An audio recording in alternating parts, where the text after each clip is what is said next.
आप सभी को स्मार्ट साइंस क्लासेस में स्वागत है। आज हम क्लास 10th का बहुत ही इंपॉर्टेंट टॉपिक उत्सर्जन को लेकर के आए हैं। आज हम जानेंगे कि उत्सर्जन क्या होता है। इससे पहले जान लेते हैं कि उत्सर्जन का कितना वीडियो आएगा। इसको हम 3 पार्ट में पढ़ाएंगे क्योंकि उत्सर्जन का जो टॉपिक है बहुत ही लंबा है, इसलिए इसका 3 वीडियो आएगा। आज पहले वीडियो में हम ये जानेंगे कि उत्सर्जन क्या होता है, उत्सर्जी पदार्थ क्या होता है, उत्सर्जी अंग क्या होता है, इसके बारे में जानेंगे और किडनी के बारे में यानी वृक्क के बारे में जानेंगे। और जो भी बच गया शेष ये 2 वीडियो में अलग से आएगा। तो आइए स्टार्ट करते हैं उत्सर्जन। तो पहले समझते हैं उत्सर्जन कहते किसे हैं। तो समझिए उत्सर्जन किसे कहते हैं। अपशिष्ट पदार्थ को शरीर से बाहर निकालने की प्रक्रिया उत्सर्जन कहलाता है। अपशिष्ट पदार्थ जैसे हम लोग भोजन करते हैं तो अंदर जाता है, उसमें से विटामिन जो भी शरीर के लिए लाभदायक है उसको रख करके जो भी अपशिष्ट पदार्थ बच जाता है उसको बाहर निकालना क्या कहलाता है, उत्सर्जन कहलाता है। यही यहाँ पे हम समझते हैं उत्सर्जन के बारे में।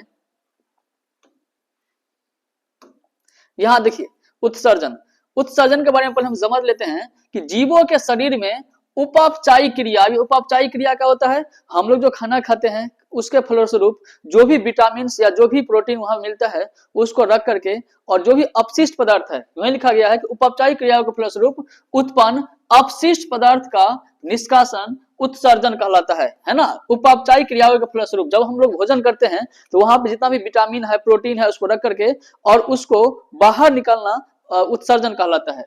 तो अपशिष्ट पदार्थों का निष्कासन उत्सर्जन कहलाता है। अब समझते हैं कि उत्सर्जित पदार्थ क्या होता है। तो जो भी अपशिष्ट के रूप में हमारे शरीर से बाहर निकलता है उसे हम अपशिष्ट पदार्थ कहते हैं। अब अपशिष्ट पदार्थ के बारे में अगर हम बात करेंगे जैसे स्किन, स्किन से क्या निकलता है, स्किन से क्या निकलता है, वहां से आपका पसीना निकलता है तो वो भी क्या हो गया, उत्सर्जन हो गया। तो जैसे नाक से क्या निकलते हैं, पोटा निकलते हैं, सर्दी हो जाता है पोटा निकलता तो भी क्या हो गया, उत्सर्जन हो गया। तो वैसे ही यहाँ पे उत्सर्जित पदार्थ क्या होता है कि जो भी अपशिष्ट पदार्थ शरीर से बाहर निकलता है उसे हम उत्सर्जित पदार्थ कहते हैं। यहाँ समझते हैं उत्सर्जन के फलस्वरूप शरीर से निकलने वाले पदार्थ उत्सर्जित पदार्थ कहलाते हैं। उत्सर्जन के फलस्वरूप जो भी उत्सर्जित पदार्थ होता है जो हमारे शरीर से बाहर निकलता है उसे हम उत्सर्जित पदार्थ कहते हैं। जैसे अमोनिया। अब ये अमोनिया क्या है उसके बारे में समझते हैं। अमोनिया के बारे में देखिए, शरीर के अंदर बहुत ही खतरनाक अमोनिया रहता है। शरीर के अंदर बहुत ही खतरनाक अमोनिया रहता है। यह अमोनिया क्या करता है कि यहाँ आकर के किडनी में आता है अमोनिया। अब किडनी में आने के बाद किडनी क्या करता है, इस अमोनिया को कम खतरनाक यूरिया में बदल देता है। ये किस, इसमें क्या आता है, अमोनिया आता है। अमोनिया अगर ये शरीर में रह गया तो बहुत बड़ा बीमारी हो सकता है। इसलिए अमोनिया को क्या करता है किडनी, इसको बदल देता है, अमोनिया को बदलता है यूरिया में। किसे बदलता है, यूरिया में बदलता है। और ये यूरिया क्या करता है, यूरिया को इस रास्ते पेशाब नली के रास्ते इसको बाहर कर देता है ना, पेशाब द्वारा इसको बाहर कर देता है। और जब पेशाब द्वारा बाहर आ जाता है तो ये क्या होता है यूरिया कि कुछ देर के बाद फिर ये यूरिया से अमोनिया में परिवर्तित हो जाता है। यानी अमोनिया को क्या किसने बदल दिया था, यूरिया में। कौन, किडनी। किडनी क्या पेशाब के रास्ते बाहर निकाल दिया। जब ये बाहर निकल जाता है तो यूरिया होता है कि कुछ देर के बाद ये फिर अमोनिया बन जाता है। तो जब पेशाब गंध करता है तो पेशाब गंध तभी करता है जब ये यूरिया को अमोनिया में बदल देता है। तो अगर ये यूरिया अमोनिया के रूप में आ जाता है तो पेशाब गंध करता है। क्वेश्चन भी आता है कि पेशाब गंध क्यों करता है, तो पेशाब गंध इसलिए करता है क्योंकि वहां उसमें अमोनिया रहता है। और जब पेशाब ताजा रहता है, निकलता है, तब वो क्या रहता है, उसमें यूरिया रहता है तो गंध नहीं करता है। लेकिन कुछ देर के बाद वो गंध करने लगता है। उसका कारण यह है कि वो यूरिया अमोनिया में चेंज हो जाता है। तो अभी हम समझ गए। देखिए यही हमारा किडनी है। ये क्या है, किडनी है। इसके बारे में हम समझते हैं। यही हमारा किडनी है। और देखिए ये किडनी अमोनिया को किसमें बदलता है, यूरिया में। और इस रास्ते है ना, ये वृक्क है, वृक्क यानी किडनी होता है, किडनी। और इस रास्ते कहाँ लाता है, मूत्राशय में लाता है। मूत्राशय ये क्या है, ये ऐसे ब्लडर जो है ये क्या, इसे क्या है, ये मूत्राशय है। अब देखिए इस मूत्राशय में आधा लीटर मूत्र क्या रहता है, एब्जॉर्ब रहता है, आधा लीटर है ना, आधा लीटर। अब इस मूत्राशय के रास्ते ये मूत्र मार्ग है ना, मूत्र मार्ग से बाहर निकल जाता है। तो यही है, ये किडनी के रास्ते आता है मूत्राशय में, मूत्र मार्ग से बाहर निकल जाता है।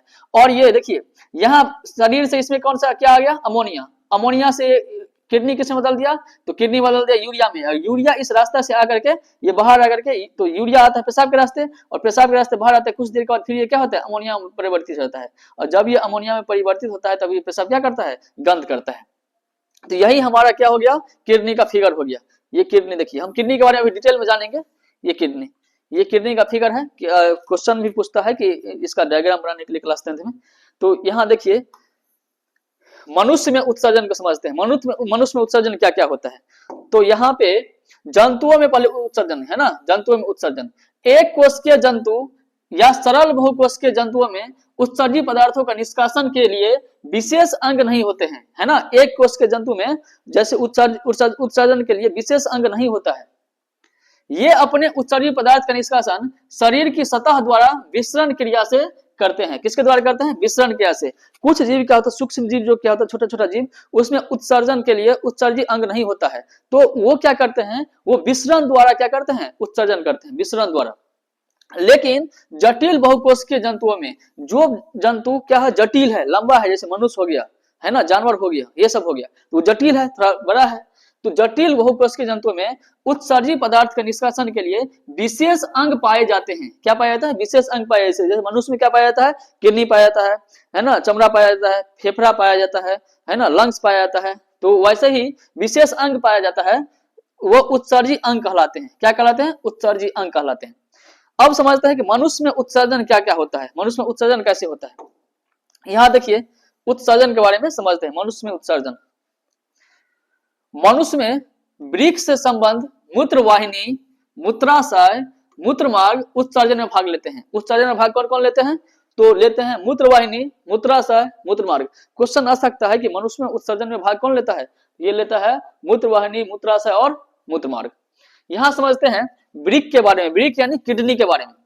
मानव में एक जोड़ी वृक्क पाए जाते हैं। अभी हम देखे हैं कि मानव में कितना किडनी पाया जाता है। ये देखिए यहाँ पे एक ठो यहाँ पे है, एक ठो यहाँ पे है, तो मानव में कितना जोड़ी? एक जोड़ी किडनी पाया जाता है। अब जब एक जोड़ी किडनी पाया जाता है तो आगे यहाँ पे लिखा गया है, जो उदर गुहा के पृष्ठ भाग में कशेरुक दंड के दोनों ओर स्थित रहते हैं। ये किसके दोनों ओर स्थित रहते हैं? ये कशेरुक दंड या इसके दोनों ओर स्थित रहते हैं। अब यहाँ देखिए यहाँ पे है दाया वृक्क बाएं वृक्क से कुछ आगे स्थित होता है। अब यहाँ पे ये समझने वाला बात है, जैसे देखिए दाया वृक्क, अभी हम फिगर से आपको समझाते हैं। फिगर से, ये फिगर है, ये वृक्क का फिगर है। अब देखिए ये दाया हो गया, ये बाया हो गया। ये दाया वृक्क क्या होता है कि हल्का धसा हुआ रहता है। ये वाला वृक्क, ये वाला देखिए, ये वाला साइड जो है ना हल्का धसा हुआ है। इससे क्या है, हल्का धसा हुआ है। इसका कारण ये है कि इसके ऊपर में लंग्स रहता है, लिवर रहता है, और लिवर से ये क्या होता है, हल्का नीचे की ओर रहता है। ये थोड़ा उठा हुआ है, ये थोड़ा नीचे है। इसलिए यहाँ पे कहा गया है कि राइट वाला साइड क्या होता है, हल्का धसा हुआ है। दाया वृक्क बाएं वृक्क से कुछ आगे स्थित होता है। आगे स्थित मतलब कुछ धसा हुआ नीचे होता है। अब आइए मूत्राशय को समझते हैं। मूत्राशय बहुत ही इंपॉर्टेंट है। मूत्राशय यह थैले के समान एक पेशीय संरचना है। क्या है? एक पेशीय संरचना है, एक थैले के समान होता है, जिसमें मूत्र का अस्थायी रूप का संग्रह किया जाता है। ये अस्थायी रूप का संग्रह हमेशा क्या होता है, इसमें मूत्र रहता है, मूत्र उसमें से रहता उपस्थित रहता है, और आधा लीटर के वहां पे आता है ना, किडनी आधा लीटर वहां पे जमा होता है। इसकी भित्ति में 3 स्तर पाए जाते हैं। जहां पे मूत्र मार्ग जमा रहता है, जहां मूत्र जमा होता है, वहां से उसका 3 गो स्तर पाया जाता है। पहला स्तर है बाह्य स्तर, मध्य स्तर, फिर आंतरिक स्तर। बाह्य स्तर को समझते हैं। यह पेरिटोनियम से बना सिरोसा स्तर होता है। क्या होता है? पेरिटोनियम से बना एक सिरोसा स्तर होता है। मध्य स्तर को बोलते हैं, यह अरेखित पेशीय का बना होता है। किससे बना होता है? अरेखित पेशीय का बना होता है। और आंतरिक स्तर क्या होता है? एक श्लेष्मिक स्तर होता है। क्या होता है? श्लेष्मिक स्तर होता है। अब समझते हैं मूत्रवाहिनियां क्या क्या है। मूत्रवाहिनियां, यहाँ पे मूत्रवाहिनियां को समझते हैं। प्रत्येक वृक्क की नाभि से, प्रत्येक वृक्क की क्या होता है, नाभि से मोटी पेशीय भित्ति की बनी लंबी संकरी नलिकाएं निकलती है, जिसे मूत्रवाहिनी कहते हैं। क्या कहते हैं? मूत्रवाहिनी। यही आपका मूत्रवाहिनी है। देखिए ये मूत्रवाहिनी है ना, एक ऐसी संरचना है, और इस रास्ते से जो निकलता है पेशाब उसे बोलते हैं मूत्रवाहिनी। यहाँ पे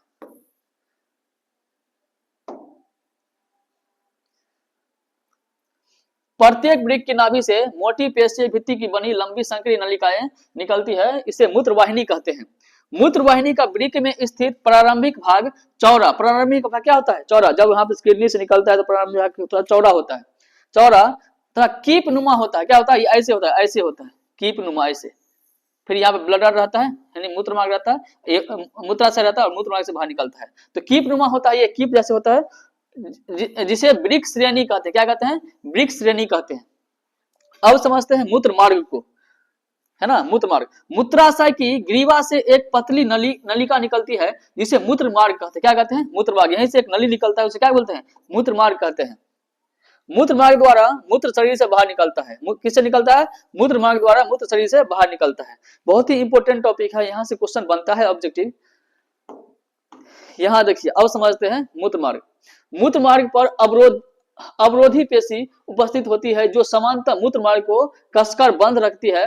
मूत्र त्याग के समय ये अवरोधी शिथिल हो जाती है जिससे मूत्र आसानी से बाहर निकल पाता है। अब समझते हैं किडनी के बारे में, है ना। किडनी, अब मनुष्य का जो किडनी होता है, ये एक जोड़ा किडनी पाया जाता है, एक इधर राइट साइड, एक लेफ्ट साइड, है ना। एक दाया एक बाया।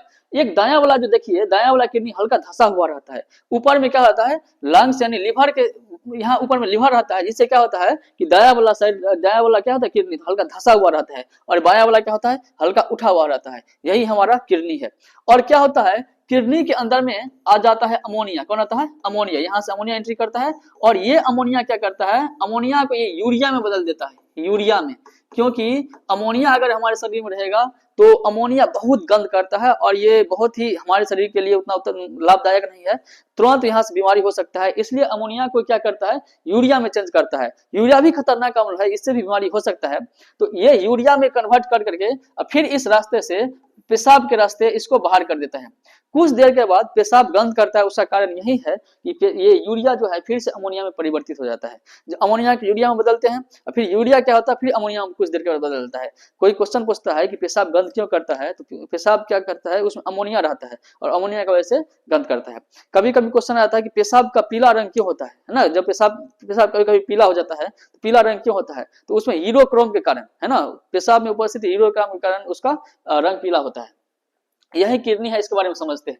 वृक्क, मनुष्य में जोड़ा वृक्क होता है। जोड़ा मतलब यानी एक जोड़ा वृक्क होता है, एक इधर एक इधर, दो ठोक हम बोलते हैं एक जोड़ा। ऐसे हम लोग चप्पल पहनते हैं, चप्पल क्या पहनते हैं? दो पहनते हैं, लेकिन उसको एक जोड़ा चप्पल बोलते हैं। प्रत्येक वृक्क उदर गुहा की पृष्ठ देश भित्ति से सटे हुए कशेरुक दंड के दोनों ओर स्थित होते हैं। प्रत्येक वृक्क ठोस गहरे भूरे रंग लाल के होते हैं। ये क्या होता है? भूरे लाल रंग के होते हैं। भूरे, ये लाल होता है, लाल कलर का होता है, भूरे लाल रंग के होते हैं। तथा इसका आकार सेम के बीज के समान होता है। यहां से ऑब्जेक्टिव पूछा हुआ है, ऑब्जेक्टिव, कि ये जो किडनी है ना, वृक्क है, इसका आकार किसका तरह होता है? सेम। जैसे हम लोग सब्जी खाते हैं ना, सेम यानी सीम, है ना, सीम हम लोग बोलते हैं, ये हरा हरा होता है। तो उस ये सेम के आकार का होता है। कौन? किडनी। क्वेश्चन आता है कि किडनी का जो आकार है किससे मिलता है, तो किससे मैच होता है? तो वो सेम के आकार से। सेम के आकार, सेम यानी सीम हो गया, जिसे हम खाते हैं सब्जी। यह करीब 10 mm लंबा और 5 से 6 मीटर चौड़ा होता है, और 2.5 से 4 सेंटीमीटर मोटा होता है। यहां से क्वेश्चन आ सकता है, ये जो किडनी है, किडनी का लंबाई कितना होता है? किडनी का लंबाई कितना होता है? तो किडनी का लंबाई होता है 10 सेंटीमीटर। फिर क्वेश्चन आ सकता है कि इसका, अच्छा करीब, हाँ, ये लंबा होता है, 5 से 6 सेंटीमीटर चौड़ा होता है। इसका चौड़ा कितना होता है? 5 से 6 सेंटीमीटर। और मोटा कितना होता है? ये मोटा कितना फुला हुआ है, कितना मोटा है? ये 2.5 से 4 सेंटीमीटर होता है। फिर से हम समझ लेते हैं इसको, किडनी के बारे में। वृक्क, मनुष्य में जो एक जोड़ा के वृक्क होता है। प्रत्येक वृक्क उदर गुहा की पृष्ठ देश भित्ति से सटे हुए कशेरुक दंड के दोनों ओर स्थित होते हैं। प्रत्येक वृक्क ठोस गहरे भूरे लाल रंग के होते हैं, तथा इसका आकार सेम के बीज के समान होता है। किसके समान होता है? सेम के बीज के समान। यह करीब 10 mm लंबा, इसका लंबाई कितना होता है? 10 mm होता है। चौड़ाई होता है 5 से 6 सेंटीमीटर चौड़ाई होता है, और इसका जो मोटाई होता है 2.5 से 4 सेंटीमीटर मोटाई होता है। वृक्क की भीतरी सतह हाइलम कहलाती है। अब ये हाइलम क्या कहलाती है? ये भीतरी सतह क्या कहलाता है? ये भीतरी सतह, अंदर वाला पार्ट कहलाता है हाइलम कहलाता है। प्रत्येक वृक्क के हाइलम से एक मूत्रवाहिनी निकलती है। प्रत्येक वृक्क के इससे क्या निकलता है? एक मूत्रवाहिनी निकलता है। यही मूत्रवाहिनी है, मूत्रवाहिनी निकलती है, जो आगे चलकर मूत्राशय नामक थैली के रूप में खुलती है। आगे चल क्या होता है? मूत्राशय के रूप में एक थैली बना देता है। मूत्राशय थैली के समान एक मांसल रचना होती है। क्या होती है? एक मांसल रचना जैसे होती है, जिसमें मूत्रवाहिनी से आया हुआ मूत्र संचित रहता है, जो मूत्र मार्ग के द्वारा समय समय पर शरीर से बाहर निकलता है। अब देखिए, समझते हैं आगे। वृक्क के आंतरिक संरचना, वृक्क के अंदर की संरचना के बारे में जानते हैं। प्रत्येक वृक्क बाहर से संयोजी ऊतक तथा अरेखित पेशियों का बना होता है। किसके बना होता है वृक्क?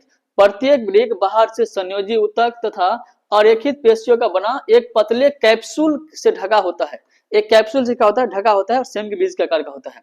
यह 15 से 16 पिरामिड जैसी रचनाओं का बना होता है, जिसे वृक्क शंकु कहते हैं। जिसे क्या कहते हैं? वृक्क शंकु कहते हैं।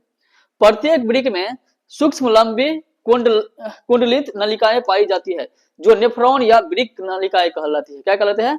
नेफ्रॉन या वृक्क नलिकाएं। अब यहाँ से क्वेश्चन आ सकता है कि नेफ्रॉन वृक्क की रचनात्मक एवं क्रियात्मक इकाई है। अब यहाँ से क्वेश्चन ऑब्जेक्टिव आया हुआ है कि वृक्क की रचनात्मक एवं क्रियात्मक इकाई को क्या कहते हैं? तो इसे नेफ्रॉन कहते हैं। क्या कहते हैं? नेफ्रॉन कहते हैं। वृक्क की रचनात्मक एवं क्रियात्मक इकाई को नेफ्रॉन कहते हैं। अब नेफ्रॉन की संरचना देखते हैं, नेफ्रॉन के बारे में जानते हैं। यहाँ पे नेफ्रॉन है, नेफ्रॉन की संरचना। प्रत्येक वृक्क में लगभग 10 लाख वृक्क नलिकाएं या नेफ्रॉन होते हैं। अब यहाँ से ऑब्जेक्टिव हो सकता है, बन सकता है कि वृक्क में कितना नेफ्रॉन होता है? 10 लाख। कितना होता है? 10 लाख। 10 लाख के करीब क्या होता है? नेफ्रॉन पाया जाता है। प्रत्येक वृक्क नलिका का आरंभ प्याले जैसे, है ना, प्याले जैसे रचना से होता है, जो वोमेन संपुट कहते हैं। क्या कहते हैं? वोमेन संपुट कहते हैं। यही हमारे देखिए ये प्याले जैसा है और ये क्या होता है? वोमेन संपुट ये कहलाते हैं। आगे समझेंगे उसको। यह कोशिका गुच्छा या ग्लेमुरस नामक का रक्त कोशिकाओं के एक जाल का घेरा रहता है। वोमेन संपाट एक ग्लेमुरस को सम्मिलित रूप से माइलपिगियन कोष कहते हैं। यह आगे चलकर एक कुंडलित संरचना बनती है, जिसे हेनले का चाप कहते हैं। किसका चाप कहते हैं? हेनले का चाप कहते हैं। यह आगे की ओर संग्राहक नलिकाएं होते हैं, जो मूत्रवाहिनी में खुलता है। अब इसके बारे में समझते हैं। यहाँ पे यही हमारा क्या है? ये है नेफ्रॉन। यहाँ ये 10 लाख, 8 से 10 लाख के करीब रहता है वृक्क में, और यही वृक्क का निर्माण करते हैं। ये आगे वाला भाग क्या आता है? ग्लोमेरुलस कहलाता है। ये आगे वाला भाग क्या है? ग्लोमेरुलस। अब यहीं से खून एंट्री करता है। जब ये खून इसे एंट्री करेगा तो ये ब्लड को क्या करता है? केवल ब्लड रखता है, बाकी सभी पदार्थ को छान करके बाहर कर देता है। तो इसके बारे में हम कल नेक्स्ट वीडियो में इसके बारे में ग्लोमेरुलस यानी इसके बारे में जानेंगे। ये क्या है? इसको बोलते हैं नेफ्रॉन। तो नेफ्रॉन के बारे में आगे कल से बढ़िया से जानेंगे। आज यहीं तक रहने देते हैं, फिर वृक्क का कार्य जानेंगे, फिर ग्लोमेरुलस क्या है इसके बारे में जानेंगे, फिर ट्यूबुलर पुनर्वेश शोषण क्या कहता है इसके बारे में जानेंगे। तो वो उसको नेक्स्ट वीडियो में समझेंगे।